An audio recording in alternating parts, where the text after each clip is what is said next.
Brock Lesnar versus Kofi Kingston has been made official for SmackDown Friday night, October 4th, on the debut edition on Fox. Welcome back to the channel, everyone.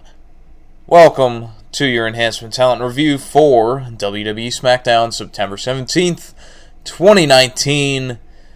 We're going to go right in with the big topic, which was the first thing that opened this show. Yes, indeed, Brock Lesnar has finally came back to SmackDown, and he will indeed challenge Kofi Kingston for the WWE Championship.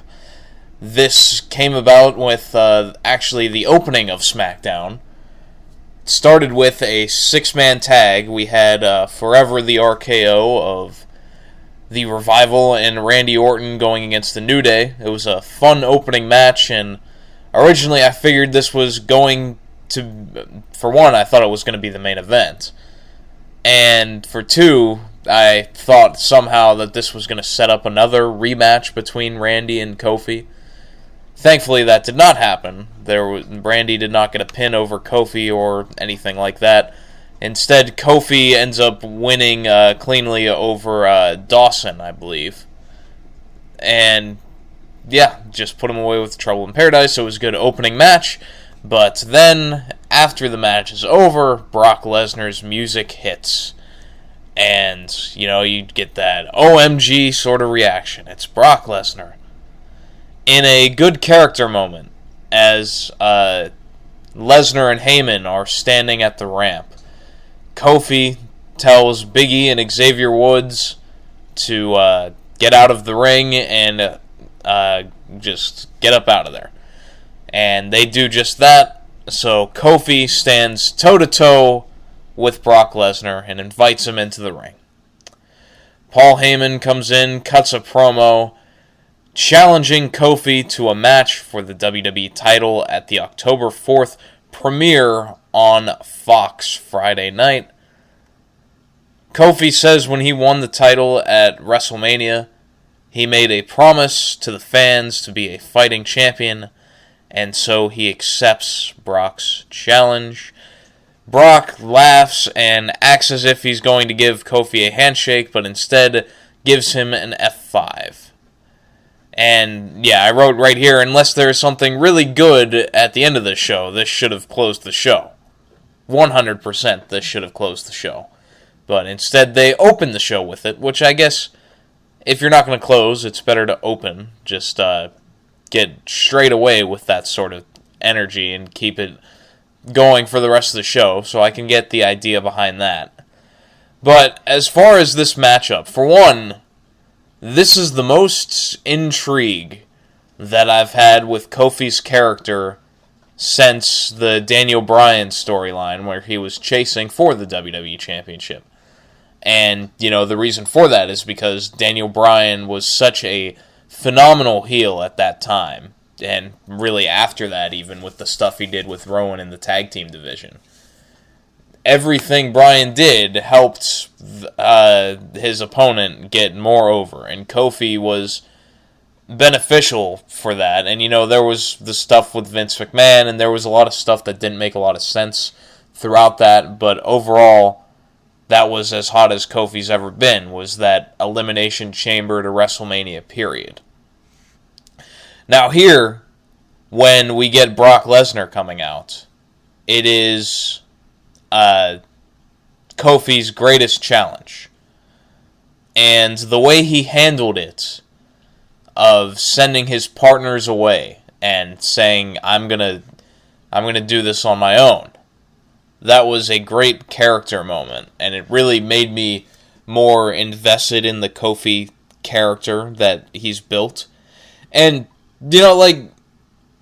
people bash the Kofi title reign, and I've been in that group too, but it's never been because of Kofi. It's been because there's no one for him to face that generates any interest. And, these last two Randy Orton matches have been complete duds. And, that's just Randy Orton pay-per-view matches in 2019. I mean, what do you expect? And, being paired with Dolph Ziggler for a few months didn't do anyone any favors. Bryan, of course, got injured after WrestleMania, so they never had a rematch, I don't think. And then, there was Samoa Joe, who nobody buys because he always loses in these main event title matches. And Kevin Owens, they had one match, and I thought that was the only thing they really had that could have had more potential when Owens joined the New Day when Big E was out. If they would have done more with that storyline to really make it mean something when they finally had the match. But instead, it was just fine. Their match was good. Nothing really memorable. But, that's all he's had. And now we get Brock Lesnar versus Kofi. And everyone, rightfully so, is writing off Kofi. This is the end for him. October 4th will be the end. And, I gotta think that that's the route that they're gonna take, is Lesnar is gonna win. And then the question becomes, because this will be Brock Lesnar's first match on television since 2004. And obviously he wasn't with the company for many of those years, but since he's came back in 2012, I think, after the night after WrestleMania that year, he has not had a match on Raw. He has not had a match on SmackDown. He has only had matches on pay-per-views and a few house shows, like that Beast in the East special they did with him and Big Show. I remember that. It was a network special. So this will be the first show, the first TV show that Brock Lesnar has wrestled on. And so, is that going to be an outlier, or is the plan, because now they're getting so much more money from Fox in this TV deal, is it a possibility that we're going to see Brock Lesnar wrestling on TV a more regular occurrence? Because it's not by coincidence that this is the first time in 15 years. It's because of this Fox deal. So you have to wonder, if Brock becomes more involved in weekly TV, and obviously he's not going to have a match every week, he's not going to be on TV every week, but if they build to a big show, a big regular TV show where Lesnar has a match, then I'm interested to see where that goes, because the knock on Brock, little rhyme for you there, the knock on Brock has always been that he's the absentee champion, that he's not around.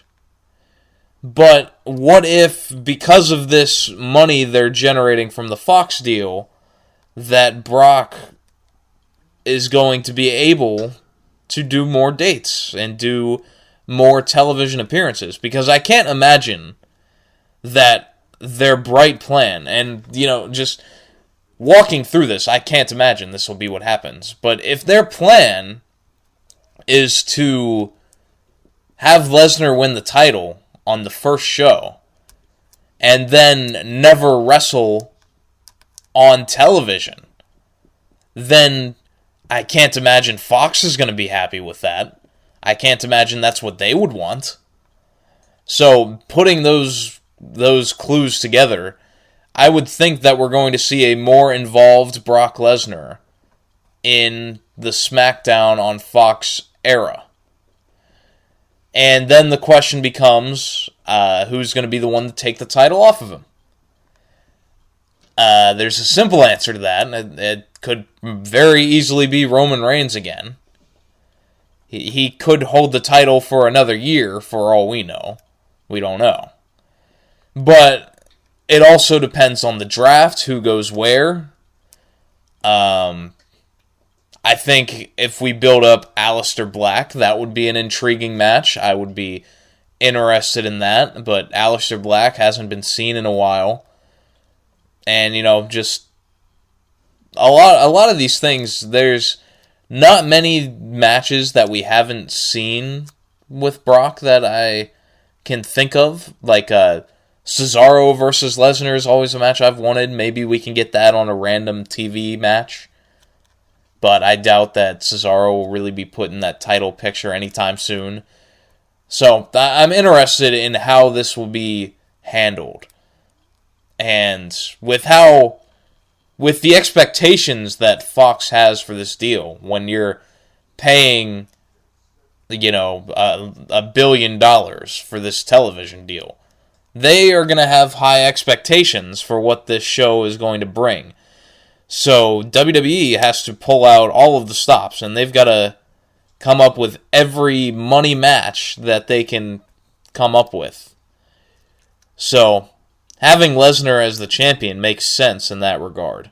So I definitely won't bash that when that happens. And as far as Kofi goes, it's unfortunate that he hasn't been able to have a run of 5-star classics for pay-per-view matches, but he's had the title since WrestleMania. By the time that show comes around, that'll be a 6-month title reign. He's had his time, and it's unfortunate because I am of the opinion that once Kofi drops that title, that's probably going to be the last time he'll ever be a world champion again. And, that's unfortunate, but I think it's the reality of the situation. I think the two other guys in the New Day, Big E and Xavier Woods, both have a big possibility of doing the same thing, though.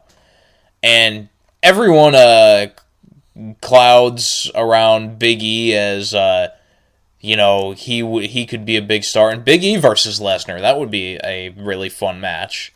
But I think that people neglect how good Xavier Woods is, and I could really see Xavier Woods being a world champion one day, because he's just such a great babyface. He's so great at selling, and we saw that in this match and in the pay-per-view match with the knee injury. He's so great at that. I think he's very Bret Hart-esque in the way he sells. Not the same way, because he's probably more Xavier does a lot of screaming when he sells. Bret is always more on the facials and the way he does things there more subtly. But you get what I mean. He values it in the same way that Hart would.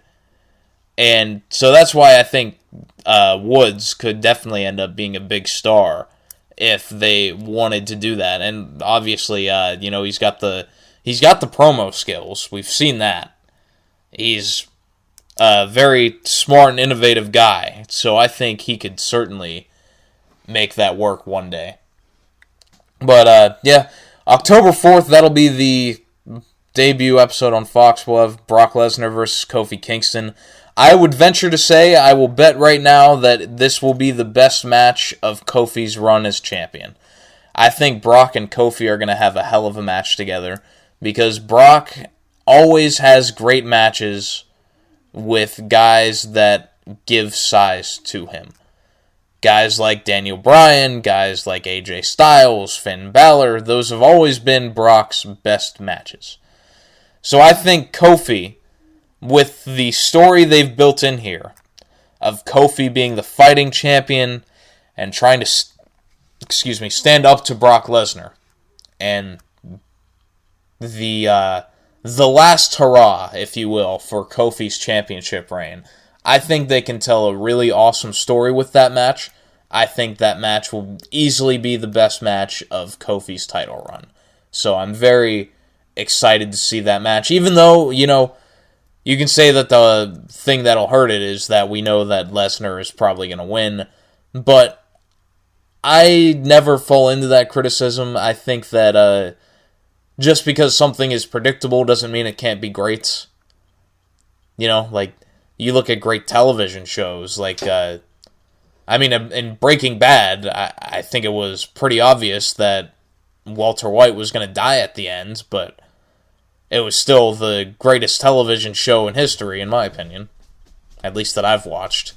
So, just because of the predictability of it doesn't take away from the journey, you know? And so I'm definitely interested in seeing Lesnar and Kofi, and I think that'll be an awesome match. But we shall get into the full show review going after that. We had Eric Rowan having a sit-down interview with... I wrote Eric Rowan has a sit-down interview with Eric Rowan. Eric Rowan has a sit-down interview with Michael Cole. The hilarious part of this was Michael Cole saying that Rowan attempted manslaughter on Roman.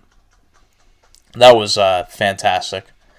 Rowan insists he is not a follower, he is a leader, and that he is intellectually and physically superior to Daniel Bryan. And that would lead to the segment later in the night that would end up closing the show, which we'll get to at the end. But after that, we had a match with Ali versus Nakamura. I was surprised that they referenced how Ali beat Nakamura before, and they totally dropped that, and Ali never got a title match out of it. Remember that? Well, they did mention that. Zayn did in his promo. Says it was luck, and that it was before Sami Zayn was with Nakamura. So that's what he says is the reason for that win. Zayn says Ali will never be a champion. And then him and Nakamura get in the ring. They 2-on-1 assault. Ali beatdown commences, so no match. And Nakamura lays out Ali with a Kinshasa. I don't know if this is leading to Ali getting his title match. I would think that that's the direction we're going, but we'll see. We were supposed to get an Ali versus Nakamura title match once, and plans changed, so I'm hesitant to say that that's a sure thing, but Ali has not been featured a lot on TV much, so at least they're setting him up for something. I'm not really feeling the whole Nakamura and Sami Zayn thing, even though Sami's doing his best, as he does with everything. So, I'm not really against putting the title on Ali. I don't really know what more you're going to get out of this Nakamura and Sami Zayn pairing, with the title at least. After this, now, this is where we get to some meat on this review. Kevin Owens arrives to the arena. He is in the crowd. And as this is happening, it shows Shane McMahon in his office watching on television. And he is alerted that he has been served. So, Shane McMahon is now being sued. Shane comes out to the ring with security, tells Owens to get in the ring. Shane says Owens' lawsuit would pay $25 million if he were to win, but Shane says that Owens has no case. And Owens says he does have a case, because what Shane fined him for was striking an official in Elias. And that was in fact the same thing that Shane McMahon did when he assaulted Kevin Owens after the King of the Ring match with Chad Gable. And then after that, he was fired.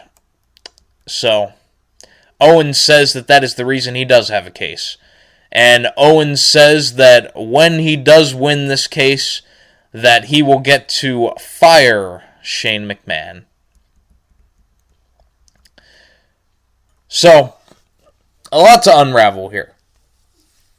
At SummerSlam, we had what should have, by all means, been the blow-off to this feud and the end of Shane McMahon on television. But we had to drag it out.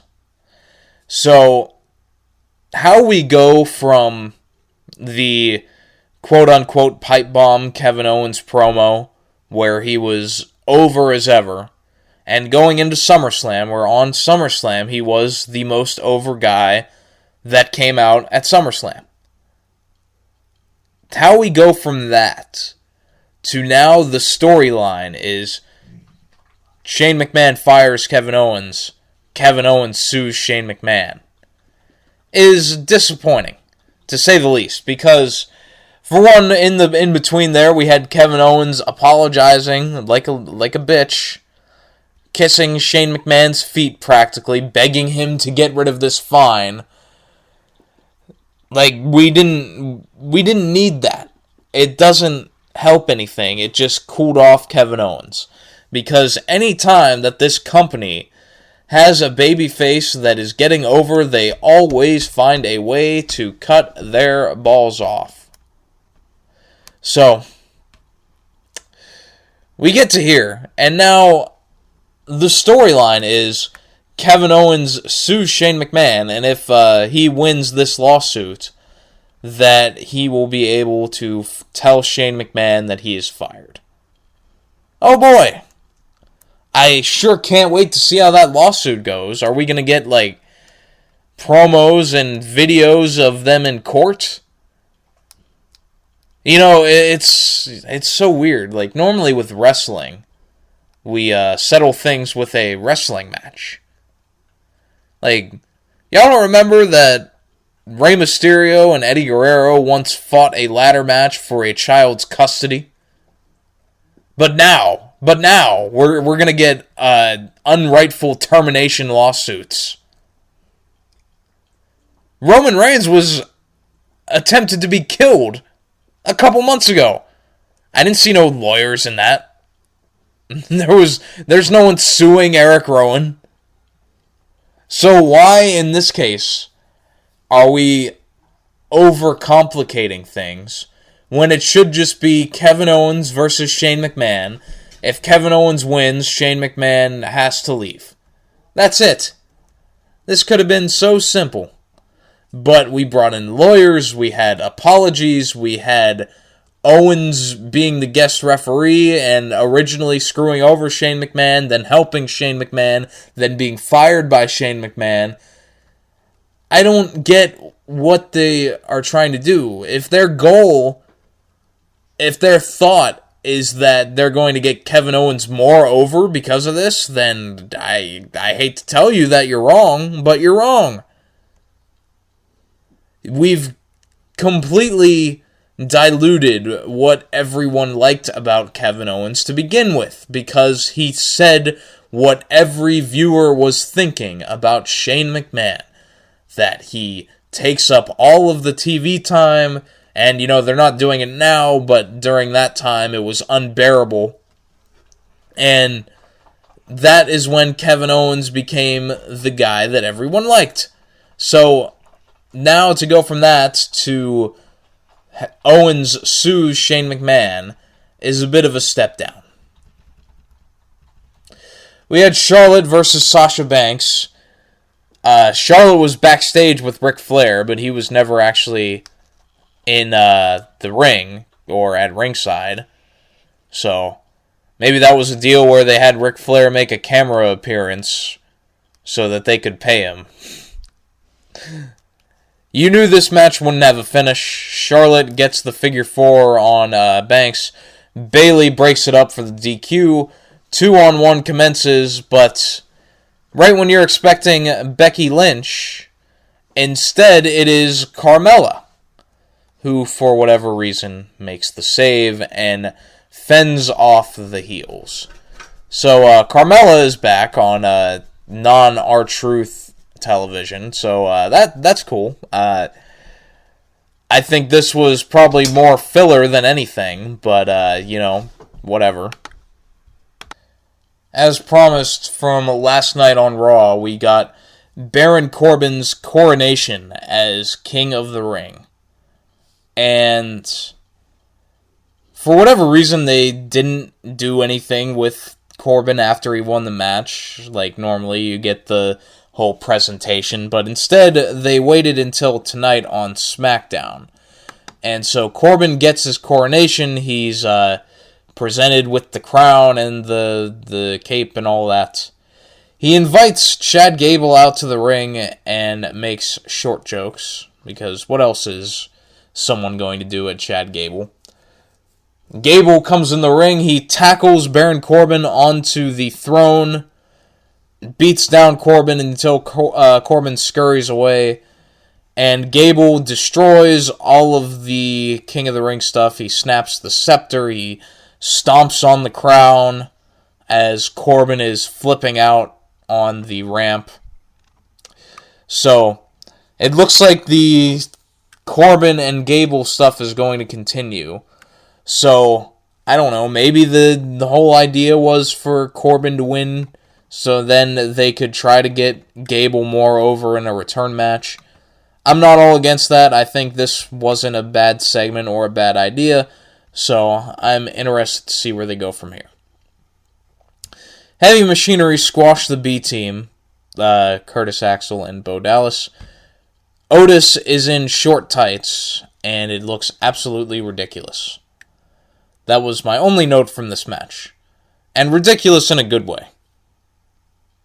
Like, I don't want to go too in depth on that thought, but it showed off the different sort of physique that Otis has, so I think that is actually more helpful for him.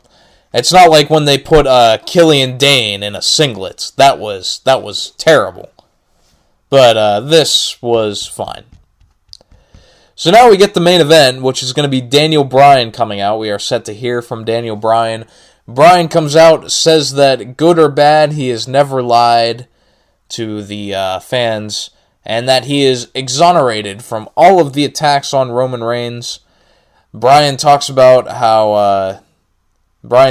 Rowan saying that he betrayed him, he lied to him, when Bryan was the one who thought of him as an equal. He is the one who saw him and gave him so many opportunities.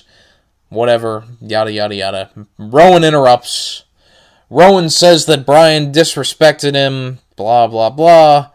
Bryan tells Rowan if he feels disrespected, then he can do something about it, and Bryan holds his arms out, waiting for Rowan to attack him. But instead, Luke Harper comes in and attacks Daniel Bryan from behind. A 2-on-1 beatdown commences, and out comes the big dog, Roman Reigns, to attempt to make the save. He does originally take out Harper and Rowan at one point, but eventually the numbers game takes advantage. They powerbomb Roman Reigns into the post. They're tearing off the padding at ringside. Security comes down. They get beat up, and some of the security members get slammed onto the concrete floor. So they never slammed Bryan or Roman onto the concrete, but they did slam the security guards there. And then Harper and Rowan double slam Bryan through the announce table, and that is how we go off air. And so yes, I maintain my opinion that Brock Lesnar and Kofi should have closed this show. But, this was fine. I mean, it was kind of what I expected. At least they did not go the route where Bryan just does it was me all along, Austin, and he reveals himself as the mastermind behind the whole Rowan and Harper thing. At least they didn't go that route. This inevitably sets up to Bryan and Roman versus Rowan and Harper. Just a weird dynamic with Bryan because he was really the top heel, one of the top heels, I thought. And now it appears, similar to what they're doing with Charlotte, that he's become a de facto babyface. So, we'll see where that goes. I don't really have a strong opinion on it either way. I mean, Harper coming back to be Rowan's sidekick is still odd to me, but it seems like they're going as far as they can with Rowan as a singles guy. And we will see where that goes. And that was SmackDown, and that was your review for SmackDown. We'll be back tomorrow with the debut episode of NXT on USA. The first hour will be on USA. The second hour will be on the WWE Network. I will be reviewing NXT for the first time on this channel. I don't really ever watch NXT TV. I mostly just watch the takeovers. So this is going to be a new experience for me. And I feel like that is the target audience for them, is the people that watch the takeovers but don't really follow week to week. I think that should be the audience that they're trying to zone in on. So I think that my perspective from that will be interesting because I'm not fully invested in everything in NXT. I've just watched the takeovers, and obviously they've all been great. There's never been a bad takeover. So I'm interested to see what we will see on week-to-week television with NXT. We'll be back for that. And until then, later.